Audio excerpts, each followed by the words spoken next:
Hi friend, Gujarati cooking channel में तमारू स्वागत है। आज આપણે બનાવી છે ફર્સ્ટ ક્લાસ દિલ્હી ચાટ જેવી મસ્ત એવી ચાટ છે। સોલે અને ટિક્કીની ચાટ છે, એકદમ બેસ્ટ। અને જો વરસાદની સિઝનમાં મળી જાય ને તો ખૂબ જ મજા આવી જાય નાસ્તો કરવાની। તો ચોક્કસથી તમે આ વિડીયો ગમે ને તો લાઇક શેર અને સબસ્ક્રાઈબ કરવાનું ના ભૂલતા। પ્લીઝ સબસ્ક્રાઈબ કેમ નથી કરતા?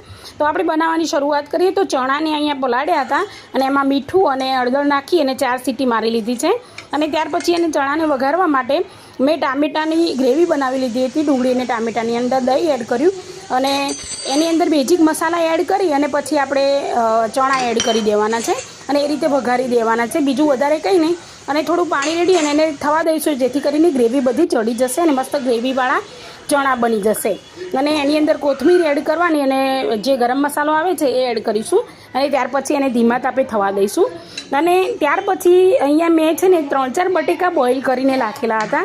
તો એની અંદર પણ આદુ લસણ મરચાંની આપણે પેસ્ટ એડ કરીશું, થોડી ડુંગળી, ધાણા, ટામેટું, કેપ્સિકમ અને આમાં પણ આપણે ચાટ મસાલો એડ કર્યો છે। હવે એની અંદર કોર્નફ્લોર નાખવાનો એટલે આ રીતનો ડો બની જશે અને પછી આ રીતે આપણે એની ટિક્કી બનાવી દેવાની અને નોનસ્ટિક ઉપર એને થવા દેવાની।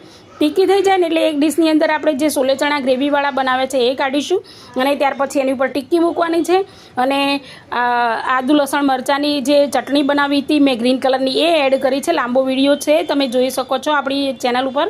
અને દહીં એડ કર્યું છે, સેવ એડ કરી છે અને ટામેટાનો સોસ એડ કર્યો છે। ઉપરથી મેં મીઠું અને જીરાનો પાવડર ભભરાવેલો છે। તો એ રીતે તમે પણ એડ કરી શકો છો, જેથી કરીને એનો ટેસ્ટ એકદમ બેસ્ટ આવે છે।